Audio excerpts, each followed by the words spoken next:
નમસ્કાર મિત્રો, સ્વાગત છે તમારું।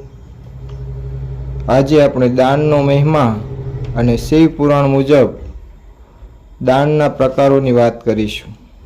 દાન એટલે આપવું। ભગવાને આપણને ઘણું આપ્યું છે, એમાંથી થોડું બીજાને આપવું એ દાન છે। દાન વડે આપણે આપણા ઉપરનું કર્જ ઉતારીએ છીએ। આપણે બધા ભગવાનના ઋણી છીએ। આપણે આ ઋણ તો ચૂકવવું જ જોઈએ। દાનના પ્રકારો જોઈએ તો ઘણા બધા છે। ગૌદાન, દ્રવ્યદાન, કન્યાદાન, જ્ઞાનદાન, અભયદાન, ધર્મદાન, સેવાદાન, અન્નદાન, પ્રાણદાન, શ્રમદાન, ભૂમિદાન, ધનદાન, આવા ઘણા બધા પ્રકારના દાન છે।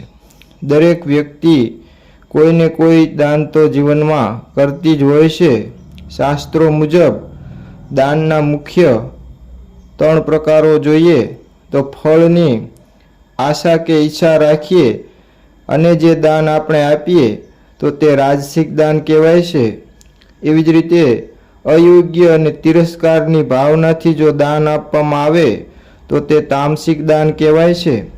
એવી જ રીતે યોગ્ય વ્યક્તિ અને યોગ્ય સમયે જો દાન આપવામાં આવે તો તેવા દાનને સાત્વિક દાન કહેવામાં આવે છે। જ્યારે આપણે શુભ કાર્ય કરીએ ત્યારે સારા કે શુભ વારના દિવસે આપણે દાન અવશ્ય કરીએ છીએ।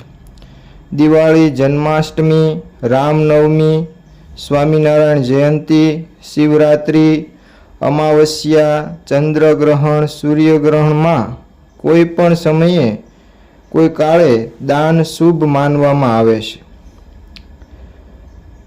એમાંય ખાસ કરીને તીર્થસ્થાનોમાં દાન આપવાનો 100 ગણો 1000 ગણું ફળની પ્રાપ્તિ કરાવે છે। ધાર્મિક સ્થળો જેવા કે પ્રયાગરાજ, કુરુક્ષેત્ર, બોધિગયા, પંચવટી, અયોધ્યા, છપૈયા, દ્વારિકા જેવી પવિત્ર તીર્થસ્થાનોમાં દાનનું ઘણું મહત્વ રહેલું છે। આ ઉપરાંત અમાવસ્યા, સોમવતી અમાસ, રવિવારે સાતમ હોય, મંગળવારે ચતુર્થી હોય, બુધવારે આઠમ હોય, આવા દિવસોમાં દાન આપવું એ ઉત્તમ મનાય છે અને એક શુભ ફળની પ્રાપ્તિ થાય છે। સવારે બ્રહ્મ મુહૂર્તમાં દાન આપવાથી શુભ ફળ પ્રાપ્ત થાય છે। આ ઉપરાંત તીર્થ ક્ષેત્રોમાં દાનનો ખૂબ જ મહિમા છે। લોકો તીર્થસ્થાનોમાં બ્રાહ્મણોને ભોજન કરાવે, ગરીબોને ભોજન કરાવે, ગાયોને ઘાસચારો નાખે, અપંગોને દાન આપે। આવા બધા તીર્થસ્થાનોમાં દાન કરવામાં ખૂબ જ શુભ ફળની પ્રાપ્તિ થાય છે। શ્રીમંત વિધિમાં દાન અપાય છે। સંતાનોના છોલ સંસ્કારમાં દાન અપાય છે। યજ્ઞના દિવસોમાં દાન અપાય છે। મંત્રો દીક્ષાંત દિવસોમાં ઘણું પુણ્ય પ્રાપ્ત થાય છે અને આપણું જીવન ધન્ય બને છે। ગરીબ વિદ્યાર્થીઓને શિષ્યવૃત્તિ આપવી એ પણ દાન જ છે। ગરીબ દર્દીઓ માટે દવાઓનું, વસ્ત્રોનું દાન આપવું એ પણ શ્રેષ્ઠ દાન ગણાય છે। કોઈ પણ જરૂરિયાતવાળાને જરૂરી વસ્તુઓ આપવી એ પણ એક શ્રેષ્ઠ દાન જ છે। મિત્રો, હિન્દુ શાસ્ત્રોમાં શિવપુરાણ એ પવિત્ર ગ્રંથ ગણાય છે, જેમાં ઘણા ચમત્કારિક ઉપાયો બતાવ્યા છે, જેમાં ઘણા દાનનો મહિમા સમજાવવામાં આવ્યો છે। શિવપુરાણમાં ખાસ કરીને એવી 6 વસ્તુઓનું દાન આપવામાં આવે જેનાથી સમય પર દાન કરવામાં આવે તો જીવનમાં શુભ ફળની પ્રાપ્તિ થાય છે। ચાલો મિત્રો, આજે જાણીએ આ 6 વસ્તુઓ કઈ છે કે જેનું દાન કરવાથી જીવનમાં શુભ ફળની પ્રાપ્તિ થાય છે। નંબર 1, ગોળનું દાન। શિવપુરાણ મુજબ ગોળનું દાન કરવાથી મનપસંદ ભોજનની પ્રાપ્તિ થાય છે અને જીવનમાં મીઠાશ રહે છે।